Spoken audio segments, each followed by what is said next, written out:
예, 날씨가 참 좋습니다. 그죠? 날씨가 좋은데도 바깥을 나가지 아니하고 주님 앞에 나온 여러분 정말 환영하고 정말 사랑하고 축복합니다. 아멘. 자, 그래서 오늘 귀한 말씀 열왕기하 4장 24절에서 29절 말씀으로 닥치고 직진하여 멈추지 말라. 저는 좀 격한 말을 제목으로 삼았습니다.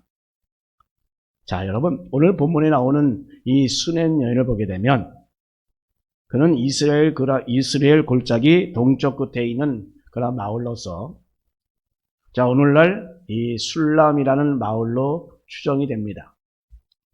여기서 이 주인공이 술람이 여인인데 이는 바로 수넴 사람이라는 의미에서 발전한 그러한 입니다. 이 아가서의 주인공이 바로 술람이 여인이잖아요.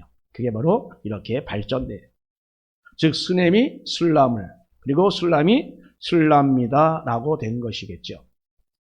자, 그런데 이 지역은 정말 비옥한 토지가 있어서 이곳 사람들은 되게 부유한 사람이다라고 볼 수 있습니다. 이 다람당에도 보면 정말 부유한 사람들만 있는 것 같아요. 보면 전도하다 보면 어려운 사람들이 없더라고요. 오늘 이 본문에 나오는 이 여인 역시도 바로 이 엘리사에게 방을 만들어줄 정도로 아주 여유가 있었습니다. 자, 그래서 이 엘리사에게 방을 만들어준 그 계기는 바로 이 수넴이 바로 이 갈멜산과 사마리아의 그 길목에 있었던 겁니다. 그래서 엘리사는 이런 선지 활동을 하면서 자신의 거처인 이 갈멜산과 수도인 이 사마리아를 자주 오갈 수밖에 없었습니다. 여기 이 수넴 여인은 이 존경하는 선지자인 엘리사가 오고 가는 것을 지켜보다가 엘리사가 정말 쉬어갈 수 있게끔 해야겠다라고 하는 마음으로 자신의 그 담 위에 방을 만들어서 제공하게 됩니다. 담 위에 방을 어떻게 만들었는지는 이해가 제대로 가지 않지만 그러나 이스라엘 집은 그 집 자체가 바로 담이나 그런 어떤 벽 역할을 합니다. 자, 그러니까 이 담 위에라고 하는 이 표현은 우리가 이해하기 쉽게 지붕 위라고 생각하면 아마 될 것입니다. 어쨌든 지금 이스라엘 사람들에게 이 지붕은 바로 어떤 곳이냐면 그들에게 있어서 산책로요, 교제하는 곳이요, 기도의 장소입니다. 바로 이런 곳에서 이 선지자가 쉴 수 있도록 또한 기도하며 또한 연구할 수 있도록 나름대로 전용의 그 게스트하우스를 만들어서 제공한 것입니다. 자, 이 여인은 그런데 부자일 뿐만 아니라 영적으로도 아주 순수한 그런 영적인 열정이 있었던 그런 사람이다라는 것을 볼 수 있습니다. 자, 이 엘리사 역시도 이 여인의 그런 헌신에 감사하기 위하여 무엇이 필요한가라고 묻습니다. 그러다 이 여인은 그저 자기 자신은 자기 백성에 거할 뿐이지 아무런 대가도 바라지 않는다라고 대답합니다. 여기서 이 자기 백성에 거한다라고 하는 이 표현은 그 백성들 중에 하나로서 바로 이 선지자인 엘리사에게 자신이 한 일을 그저 했을 뿐이다라고 하는 아주 겸손한 그러한 표현입니다. 그러나 엘리사의 종 이 게하시가 이 여인에게는 자식이 없는 것을 이 엘리사에게 말합니다. 그래서 엘리사는 한 해가 지나게 되면 아이를 안을 것이다 라고 이렇게 예언을 말씀합니다. 자, 이 여인은 무엇을 바라고 이렇게 엘리사를 섬긴 것이 아니기 때문에 또한 자기 자신의 남편은 지금 이미 늙어 있기 때문에 당신의 계집종을 속이지 마시오 라고 이렇게 대답합니다. 자신은 그러면서 무엇을 바라고 헌신하는 것이 아니다라는 것을 재차 이렇게 말하고 있습니다. 자, 그런데 엘리사의 말대로 여인은 한 해가 지나자 아이를 낳아 품에 안게 됩니다. 자, 이래서 아이가 어느 정도 잘 성장했습니다. 그런데 추수 때가 되어서 아버지는 일꾼을 데리고 추수하러 나갑니다. 그런데 아이가 그 추수하는 곳에 따라 나갔다가 갑자기 머리가 아프다고 난리를 칩니다. 그러자 하인을 시켜서 이 아이를 바로 어미에게 보냈습니다. 그런데 어미 품에 안겨서 시름시름 앓다가 그만 죽게 됩니다. 갑자기 일어난 일이었습니다. 바로 이러한 여러분, 바로 이러한 상황 가운데 어떤 마음이 들겠습니까? 더군다나 이 여인은 누굽니까? 아이가 없다가 정말 느지막해 이 아이를 얻게 되었으니 그 여인의 입장은, 그 신세는 어떠하겠습니까? 얼마나 정말 한탄스럽고 또는 얼마나 놀랐겠습니까? 그런데 이 수년 여인의 그 행동은 그런데 정말 남다르고 이상했습니다. 아이를 엘리사가 머물던 그 방에다가 두고서 문을 닫습니다. 그리고 남편을 불러서 사원 한 명과 나귀 한 마리를 내어달라며 선지자에게 다녀오겠다라고 그렇게 말합니다. 그때는 절기나든가 아니면 선지자가 가는 날이 아니기 때문에 이해가 되지 않는 그 남편이 묻습니다. 왜 그러냐? 그러니 이 여인은 그저 샬롬, 평안이라고 대답만 할 뿐입니다. 남편은 할 수 없이 그래서 여인의 말대로 그냥 허락합니다. 그러자 이 수냄 여인이 하인에게 하는 말이 우리가 보면 정말 특이합니다. 뭐라고 말합니까? 이에 나귀의 안장을 지우고 자기 사환에게 이르되 몰고 가라. 내가 말하지 아니하거든 나를 위하여 달려가기를 멈추지 말라라고 엄중하게 이렇게 명령하고 있습니다. 설교 용어는 좀 그렇지만 이것을 뉘앙스를 잘 살리다면 그냥 닥치고 그냥 가라라고 하는 말 아니겠습니까? 좌우를 돌아보지 말고 그냥 달리는 데만 집중하라라는 그런 명령인 것입니다. 자, 그래서 이렇게 해서 엘리사에게 달려가는데 이를 엘리사가 보고는 게하시를 보내서 평안을 묻습니다. 그런데 여인은 지체하지 않고 평안이라고 대답합니다. 그리고 엘리사를 보자마자 그의 발을 안습니다. 자, 여러분, 이스라엘의 그 예법상 이 여인이 남성의 발을 앓는다는 것은 정말 안 되는 일이었고 정말 이상한 일이었습니다. 그래서 이 종 게하시가 그 일을 말리려 막 했습니다만 그러나 엘리사는 그 여인에게 무슨 문제가 있구나라고 하는 것을 알고 그대로 그냥 두라라고 말합니다. 그러면서 그 자초정을 들은 이 엘리사는 이 게하시에게 명령을 내립니다. 내 허리를 묶고 내 지팡이를 손에 들고 가라. 사람을 만나거든 인사하지도 말며 사람이 내게 인사할지라도 대답하지 말고 내 지팡이를 그 아이 얼굴에 놓으라 라고 말합니다. 아이에게 자신의 지팡이를 올려놓기 하여 달려가라 라고 하는 것입니다. 자, 그런데 여러분 뭐라고 말합니까? 그 가는 길에 사람을 만나도 인사하지 말라고 합니다. 그리고 곧장 달려가라고 얘기합니다. 또 엘리사가 게하시 하는 말이 뭡니까? 그냥 닥치고 그냥 가라라고 하는 말 아니겠습니까? 순한 여인도 닥치고 직진하라 라고 말하고 이 엘리사의 그 반응도 역시 닥치고 직진하라 라는 말 아니겠습니까? 저는 이 말씀을 모든 상황에 적용하고 싶지는 않습니다. 그러나 여러분, 그 위기의 순간에는 우리가 전혀 생각해 볼 필요가 없는 그 말씀입니다, 여러분. 여인의 처지에서 보면 지금 갑자기 그 아이가 죽는 정말 절박한 그런 상황이었습니다. 그러자 여인은 정말로 지체 없이 달려갑니다. 선지자 역시도 그 마음을 알고서 똑같은 반응을 이렇게 보이고 있습니다. 자, 여러분, 오늘 우리는 이러한 지체 없는 그 직진을 통하여 바로 위기 때에 가질 그 신앙의 모습을 우리 한번 생각해 보고자 하는 것입니다. 첫 번째로, 여러분, 사람의 위로보다 하나님의 권능을 우선하는 그런 모습이었습니다. 아멘. 지금 이 아이의 숨이 끊어졌을 때 여인이 제일 먼저 그 아이를 하나님이 사용하시던 그 침상에, 하나님의 사람이 사용하던 그 침상에 눕히고 문을 닫고 나왔습니다. 그리고 남편에게 나귀 한 마리와 산 한 명을 구해달라고 요청합니다. 자, 여러분, 보통 상황이라면 어떻습니까?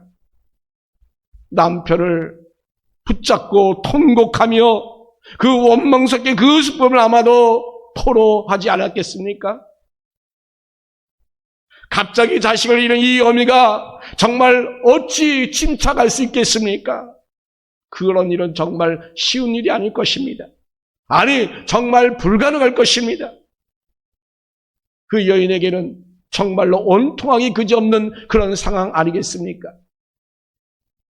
그러나 이 수냄 여인은 남편에게조차도 아이의 죽음을 알리지 않았습니다. 왜 그렇습니까? 남편에 대한 믿음이 없어서가 아닙니다, 여러분. 지금 이 순간 바로 그런 인간적인 위로나 그 동정 혹은 이제 다 끝났다고 하는 그 절망적인 그런 조언들이 바로 자신의 그 믿음을 흔들리지 않게끔 하기 위함이었다는 것입니다. 정말로 말로 표현할 수 없는 그런 안타까움, 그리고 이 길을 맞았을 때 정말 절망할 수밖에 없는 그 상황, 그래서 엄청나게 놀라고 가슴이 미어지는 그런 아픔들, 그래서 정말 누군가를 붙잡고 하소연하고 싶은 그런 심정, 얼마나 간절했겠습니까? 그런데 여러분, 믿음의 사람이라면 이런 것들이 자신의 그 믿음을 무너뜨리게 해서는 절대로 안 될 줄로 믿습니다. 오히려 이럴 때 인간의 이론은 뒤로 미루시기 바랍니다. 왜냐하면 우리 인간의 그 어설픈 그 이로에 매달리다 보면 하나님을 바라보는 그 신앙의 본질을 잃어버릴 수 있기 때문입니다. 뭔가 정말 급할 때는 여러분 우선 순서가 여러분 가운데 분명히 있어야 될 줄로 믿습니다. 아멘. 이 여인은 이렇게 문제의 근본적인 해결자가 누구인가를 명확히 알았습니다. 자신은 아이를 달라고 한 적도 없었던 여인이었습니다. 그래서 하나님께 주신 그런 자식이었습니다. 아이를 주신 하나님께서 거둬가신 그 상황 가운데서 바로 답은 오직 하나님께 있다고 하는 그 믿음이 있었던 것입니다. 그래서 이 수냄 여인은 아무에게도 아이의 죽음을 알리지 아니하고 그저 평안이라고 하면서 뒤도 돌아보지 아니하고 하나님의 사람에게 달려갔습니다. 자, 여러분, 이 문제는 결코 하나님께서 풀어야 한다는 그 생각, 그 믿음이 확실히 있었던 것입니다. 사랑하는 성도 여러분, 우리는 위기가 닥치면 어떻게 합니까? 여러분, 한번 생각해 보세요. 과거에 여러분이 위기에 닥쳤을 때 여러분은 어떻게 대처했습니까? 어려울 때 여러분은 어떻게 대처했습니까? 지금도 위기가 왔음에도 불구하고 하나님께 매달리지 않는 그런 심령들 보게 되면 정말 마음이 안타깝습니다. 여러분도 잘 알고 있는 우리 김원정 권사님, 손녀딸이 지금 인큐베이터에서 사경을 헤매고 있는데도 아직도 하나님께 매달리지 않는 그런 모습을 보면 정말 마음이 아픕니다. 제가 오히려 날마다 전화하고 해도 대답만 하고 마이동풍입니다. 왜 그럴까요? 아직도 천지 만물을 주관하시고 역사하신 하나님이심을 제대로 인정하지 않기 때문 아니겠습니까? 정말 여러분 믿음의 사람이라면 가장 먼저 하나님께 매달리는 그 신앙이 저와 여러분 가운데 있기를 간절히 바랍니다. 여러분, 왜 사람들에게 천을 돌리고 사람을 찾아다닙니까? 이리저리 돌아다니면서 그렇게 하다 보면 여러분 하나님을 놓치지 않습니까, 여러분? 여러분, 우리 성도라면 사람의 위로를 구하기 전에 하나님의 그 권능 앞으로 우리는 먼저 달려가시기 바랍니다. 여러분들에게 인간적인 관계를 끊으라는 그런 말이 아닙니다. 지금 이 수냄 여인이 인간관계를 무시하거나 끊은 것이 아니었습니다. 지금 놓치지 말고 해야 할 가장 시급한 것이 과연 무엇인가 그는 제대로 알고서 행동을 한 것입니다. 여러분, 우선순위를 놓치지 말라라고 하는 것입니다. 지금 이 수냄 여인은 야인에게 나귀를 몰고 곧장 앞으로 가라라고 명령했습니다. 자기 자신이 말하기 전에는 그 어떤 것도 돌아보지 말라라고 명령했습니다. 바로 지금은 이것저것에 신경을 빼앗길 때가 아니다. 하나님의 사랑 앞으로만 가야 한다라는 그런 믿음이 그 안에 있었던 것입니다. 다른 것은 다 2차적인 문제입니다. 지금은 오직 하나님 앞에 나아가겠다고 하는 그런 믿음만이 있을 뿐이었습니다. 사랑하는 성도 여러분, 지금 여러분 하나님 앞으로 나아갈 그 위기가 아닙니까? 가정적인 문제, 여러분의 신적인 신앙적인 문제, 기타 여러 가지 많은 문제들 여러분 다 보입니다. 그런데 왜 아직도 하나님 앞으로 적극적으로 우선적으로 여러분 나오지 않고 있습니까? 지금 여러분 정말 위기입니다. 이 나라도 위기입니다. 이 지구촌도 지금 위기입니다. 우리가 해결할 그 문제가 여러분 너무나 하찮아서 열을 지금 아직도 여유를 부리고 있습니까? 여러분, 뜨거운 물에 개구리를 던지면 너무나 뜨거워서 팔짝팔짝 뛰쳐나옵니다. 자, 그런데 차가운 물에 개구리를 넣고 서서히 가열하면 그는 그 개구리는 죽어가는 줄 모르고 가만히 있습니다. 지금 여러분의 그 상태는 어떻습니까? 혹시 이와 같은 상태는 아닌지 여러분 돌아보십시오. 여러분, 우리가 하나님 앞에서 깨어있지 않으면 우리도 그 위기가 다가오는 줄 모르고 바로 그 사람들의 소리에 그만 빠져있다가 그만 화를 당하기가 쉽습니다. 지금 나에게 닥친 위기가 과연 무엇인가를 여러분 생각해 보시기 바랍니다. 여러분, 여러분들에게 사람과의 관계를 단절하는 것이 아닙니다. 가족 친지 간의 그러한 단절을 여러분들에게 이야기한 것이 아닙니다. 여러분들에게 가장 먼저 말씀을 것은 가장 먼저 하나님께 나아가야 된다는 말씀을 하고 있습니다. 바로 그 시점을 여러분 결코 놓치지 않아야 될 줄로 믿습니다. 여러분, 우리 인생에서 가장 중요한 것은 우리가 하나님 앞에 나갈 때를 결코 놓치지 않는 것입니다. 아멘. 자, 여러분, 위기를 극복하는 방법은 바로 이렇게 닥치고 하나님 앞으로 직진하는 것입니다. 아멘. 우리가 결코 기교를 부릴 이유가 아닙니다. 우리가 여유를 부릴 일도 역시 아닙니다. 우리가 주변에다가 떠들어대면서 온갖 잣을 다 여러분 이제 다 그만하고 여러분 어떻게 해야 된다고요? 닥치고 직진 하나님 앞으로. 아멘. 두 번째는 세상의 간섭보다는 사명의 엄중성을 우선하는 모습입니다. 앞서 여인이 지금 다른 것을 보지 아니하고 오직 하나님의 사람에게 먼저 달려간 것을 우리가 살펴보았습니다. 그런데 똑같은 패턴의 일이 지금 하나님의 사람인 그 엘리사에 의해서도 역시 이루어졌습니다. 이 수냄 여인이 급히 오는 모습을 보면서 엘리사는 분명히 무슨 일이 일어났구나라고 하는 눈치를 채었습니다. 그러나 엘리사는 하나님께서 자기에게 지시한 사항이 없었기 때문에 이 여인에게 사초 지정을 다 들어야 했습니다. 그 수냄 여인의 긴박함을 들은 그 엘리사는 그래서 게하시에게 명령합니다. 허리를 묶고 가라. 그리고 길에서 사람을 만나거든 인사도 하지도 받지도 말라라고 말합니다. 여러분, 여기서 허리를 묶는다는 건 뭡니까? 단호한 준비를 의미하지 않습니까? 이것만으로는 얼마나 비장감이 넘칩니까? 그죠? 그런데 더 한술 떠서 가는 길에 사람을 만나도 인사를 하지도 받지도 말라고 하는 것은 뭘 말합니까?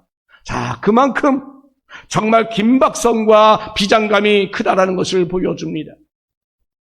자, 그렇게 해서 정말 빨리 그 자신의 그 지팡이를 그 아이 위에 놀려놓으라라고 말하고 있는 것입니다. 이 부분에 있어서 그것을 닥치고 직진하여 그대로 행하라는 것입니다. 자, 그렇게 해서 게하시가 달려가서 닥치고 달려가서 그 엘리사의 그러한 지팡이를 아이에 놓았습니다. 그런데 아이가 나았습니까? 뒤이어서 엘리사가 도착해서 그 아이에게 온몸을 맞대고 기도할 때에 아이가 7번 기침하고 일어났습니다. 자, 여러분, 이 대목에서 우리는 발견할 수 있어야 합니다.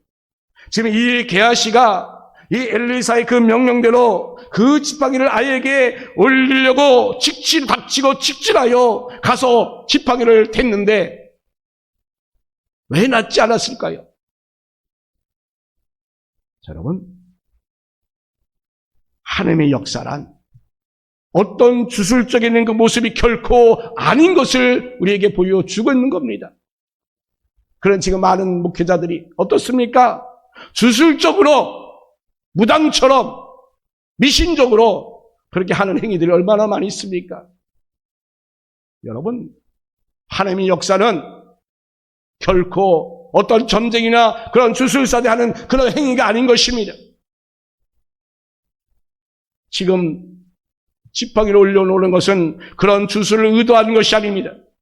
뒤로 돌아보지 아니하고 가서 아이를 위하여 기도할 것을 알리라라고 하는 말씀인 것입니다.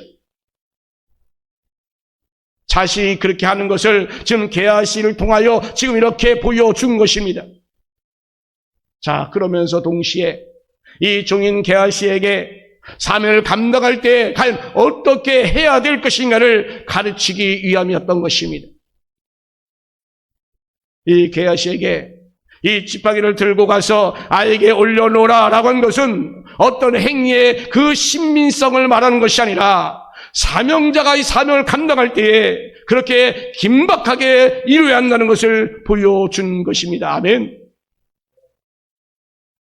여러분, 또 하나 대목을 보면 인사를 하지도 받지도 말라고 하는 것은 정말 너무한 거 아니겠습니까? 특히 우리나라 생각으로는 더욱더 그렇잖아요. 그런데 여러분, 이스라엘 인사법에 한번 생각해 보면 그냥 단순히 우리가 그냥 안녕하세요 라고 고개 숙이는 것으로 그냥 끝나는 것이 아닙니다. 그들의 인사법은 서로 간에 안부를 묻고 또한 다른 그 사람의 조상의 내력과 지방 사정을 서로 나누고 또한 때를 따라서는 음식을 함께 나눈 것까지 하는 그런 긴 시간이 소요되는 것이 그들의 인사법이었습니다. 자, 그래서 엘리사가 저렇게 인사를 금지한 것은 그 무례함을 가르친 것이 아니라 그 사역의 긴박성을 가르치고 있는 것입니다. 아멘. 사랑하는 여러분, 우리 사탄은, 우리에게 닥치는 그 사탄은 종종 우리에게 정말 세상의 도리와 예법, 격식 등등 그런 것을 가지고 하나님의 일을 미루게 합니다. 저 같은 경우도 그런 적이 있었어요. 제가 서울에서 목회할 때에 믿지 않는 누님이 재혼을 하게 됐어요. 그런데 그날이 언제냐면 부활절 전날이에요. 부활절 전날인데 교회에서 행사도 준비하고 교인들이 와서 함께 부활절을 위해서 함께 기도하고 그러해야 될 텐데 그때 목회자가 빠지면 되겠습니까? 안 되잖아요. 그래서 나는 결혼식 못 간다. 단호하게 했습니다. 여러분, 내가 결혼식에 못 간다는 게 그 누님하고 내가 단절하겠다는 뜻입니까?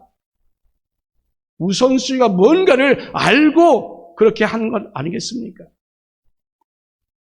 여러분, 바로 여러분 이 세상을 살아가면서 여러분에게 어떤 것이 도리고 어떤 것이 예법이고 어떤 것이 정말 온당하라고 나름대로 판단하고 생각하고 하지만 그것이 사탄의 계략임을 여러분 깨달아야 합니다. 여러분, 우리가 말씀을 읽든지 기도를 하든지 이럴 때 우리가 성령의 감동으로 마음에 결심이 일어날 때가 있습니다, 여러분. 그래, 이런 것들은 성령께서 우리에게 주시는 그 영적인 그런 도전인 것입니다. 자, 그런데 이런 것들이 왜 사그라지지 않을까요? 자, 우리는 지금 말하고 있는 그 예법과 그런 관계성과 그런 거를 미루다 보면 그 성령의 그 능력이 사라집니다. 성령의 역사가 사라집니다. 지금 이 사탄은 우리에게 하지 말라고 하지 않은 것입니다. 자, 오늘 예배 좀 늦게 나가봐. 괜찮아. 어차피 말씀만 들으면 되지. 근데 우리 교회는 우리가 다 100% 예배 전에 다 왔잖아요. 얼마나 감사해요. 근데 지금 제가 먼저 교회 처음 청병 갔을 때 그때도 거의 5명밖에 안 됐었어요. 근데 11시 예배하는데 1명 나왔더라고요. 11시 30분 되니까 5명이 그때 나와요. 참으로 마음이 아팠습니다. 그러다가 지금은 점점 많은 분들이 예배를 제대로 지키고 10시까지 나와요. 10시에 나와서 가서 예배 준비하고 그래서 점점 그런 믿음이 있으니까 교회가 부흥이 되고 성장이 되잖아요. 우리가 바로 예수님 앞에 바로 서야 합니다. 우리가 주님 앞에 나오고 직진하고 나올 수 있는 그런 믿음이 우리 가운데 있어야 합니다. 그래야 사탄의 유혹과 그 세상의 이치와 그런 것들에 우리가 휩쓸리게 되다 보면 우리의 믿음이 연약해질 수밖에 없습니다. 여러분, 우리 신앙생활에는 나중이 없습니다. 바로 영혼을 구원하는 일, 회개하는 일, 하나님의 그 명령에 순종하는 일은 바로 세상의 어떤 것보다도 우선되어야 될 줄로 믿습니다. 내일 해도 되겠지. 사람들을 눈치 보며 좀 해야지 라고 하는 그런 생각은 생명을 살리는 그 지팡이를 든 손을 그만 느슨하게 만들 수밖에 없습니다. 우리 하나님께서 감동을 주실 때에 여러분, 이 세상적인 체면이나 복잡한 절차 때문에 여러분 그것을 미루지 마시기 바랍니다. 여러분 찬양할 때에 여러분 믿음에 찬양하면서 뜨거움이 오고 그 가사에 은혜가 되면 여러분도 손을 올리고 찬양할 수 있고 일어나서 찬양할 수 있는 그러한 것이 되어야 합니다. 주위 사람 체면 보지 마세요. 하나님 주신 은혜는 하나님과 나의 관계지 주변 사람과는 아무런 상관이 없습니다. 여러분 느낄 때 은혜가 될 때에 하나님만 바라보고 하나님만 따라가는 저와 여러분 되기를 주님의 이름으로 축원합니다. 바로 사명자는 사명의 현장으로 이렇게 전력질주하는 그 영적인 긴박함이 저와 여러분 가운데 있기를 주님의 이름으로 축원합니다. 또한 세 번째는 눈앞의 비극보다는 평안을 먼저 말했습니다. 지금 수네 여인이 하나님의 사람을 찾는 것도 바로 하나님의 그 사람이 일을 진행하는 것도 모두 다 닥치고 직진했습니다. 결코 돌아보지 아니하고 곧장 가라, 인사도 하지 말라 등 이렇게 긴박성이 확 계속 제공되었습니다. 그런데 여러분, 이러한 긴박하고 엄청난 그런 사건 속에서도 그 전반적인 그 상황은 어떻습니까? 평안이라는 것을 결코 놓치지 않았다는 것입니다. 들에서 머리가 아프다면서 돌아오는 이 아이가 반나절에 그만 죽었습니다. 아이를 그래서 선지자 방에 눕히고 문을 닫고 나오는 그 여인이 아이 아빠에게 급히 선지자 만나러 간다고 하니까 하인과 아이를 그러면서 내어달라고 할 때에 그 아빠가 묻습니다. 그러다 뭐라고 대답합니까? 여인이 이르되 평안을 비나이다 라고 나갑니다. 좌우를 돌아보지 아니하였고 직전에 달려오는 그 여인에게 이 게하시를 통하여 묻게 한 말이 뭡니까? 그리고 그에 대한 대답이 무엇입니까? 달려가서 그를 맞이하여 이르기를 너는 평안하냐? 내 남편이 평안하냐? 아이가 평안하냐? 라고 했더니 또 여인이 뭐라고 대답합니까? 평안하나이다 라고 했습니다. 그 긴박하게 전개되는 그런 가운데서도 이 평안을 지금 이야기하고 있는 것입니다. 자, 여러분, 지금 아이를 1차 잃은 그 어미가 과연 무슨 평안이 있겠습니까? 그죠? 그 여인이 엘리사벳에 이르자 덥서 그 선지자의 발을 안을 정도로 정말로 슬프고 불안하고 간절한 그 순간에 그런데 무슨 평안이 있겠습니까, 여러분? 그런데 여러분, 이 말은 결코 거짓말이 아니었습니다. 이것은 그 상황에 대한 그 보고가 아니라 하나님에 대한 고백임을 깨닫기를 바랍니다. 아멘. 만약에 그녀가 남편을 보고 아이가 죽었습니다. 어찌할까요? 라고 동동동동 그랬다고 한다면 그녀의 믿음은 슬픔에 그만 잠기어 사라지고 말았을 것입니다. 또한 게하시를 붙잡고 내 아이가 죽었습니다. 정말 억울합니다. 하나님이 주셨는데 왜 데려가나요? 라고 이렇게 설명하기 시작했다면 그녀의 마음은 슬픔에 잠식되어서 그 엘리세에게 도달하기 전에 그만 그의 믿음은 그만 무너지고 말았을 것입니다. 이 여인이 바로 이렇게 순간순간마다 평안이라고 외친 것은 그가 결코 슬프지 않아서가 아닙니다. 너무나도 정말로 황망하고 엄청난 그런 사건이었지만 그러나 이 모든 것을 주관하신 하나님께 다 맡기시겠다는 절대적인 고백이었던 것입니다. 아멘. 이것이 바로 평안인 것입니다, 여러분. 어떤 위기 속에서도 우리의 감사가 넘치는 것은 바로 우리의 고백이 되기를 주님의 이름으로 축원합니다. 우리의 그냥 고백이 아니라 우리의 절대적인 고백이 저와 여러분 가운데 진실된 고백이 되기를 주님의 이름으로 축복합니다. 여기서 이 절대라는 말은 어떠한 상황이나 그 무엇이 있다 할지라도 결코 변할 수 없는 그러한 의미를 담고 있는 것입니다. 자, 여러분, 이 평안이란 오로지 하나님을 바라보는 자들이 갖는 마음의 확신입니다. 여러분, 이것을 입으로 선포하시기 바랍니다. 평안 샬롬, 감사 샬롬 할 수 있는 저와 여러분 되기를 주님의 이름으로 축원합니다. 그리고 이것을 우리가 하나님의 손에 의하여 서로 이루어질 것을 확실한 믿음으로 선포하시기를 주님의 이름으로 축원합니다. 사랑하는 여러분, 닥치고 직진하는 길에서 여러분 불안해하지 마시고 겁도 먹지 마시기 바랍니다. 여러분 평안을 먼저 선언하시기 바랍니다. 우리 하나님께서는 바로 여러분의 그 길을 붙들어서 선이 되게 하여 주십니다. 아멘. 우리 하나님께서는 우리를 전능하신 그 손길 붙잡아 주실 믿고 여러분 평안을 우선 선언하시면서 우리가 닥치고 직진할 수 있는 저와 여러분 되기를 예수 그리스도의 이름으로 축원합니다. 아멘.